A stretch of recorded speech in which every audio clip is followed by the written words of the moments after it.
انا هنا اهي، ودي مسكت واشتغلت الروبيو، وهنفذ نفس الموضوع اللي احنا قلنا عليه. هزود كسر لو عايز، امسك دي واضغط اذا مش عايز اهي، وابقى ايدي محطوطه هنا مساعده ممكن.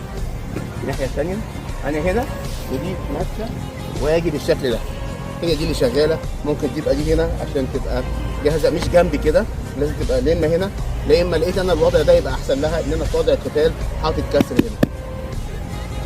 انا هنا صديت وانا من صاد دي تمسك، عايز امسك على طول انا هنا احس الصدة لازم اصد الاول وبعدين يمسك، واشتغلت بالشكل ده واحط التكنيك بتاعي. واحد الاثنين مع بعض يبقى احسن طبعا هنا بالشكل ده. اوكي، فانا ركب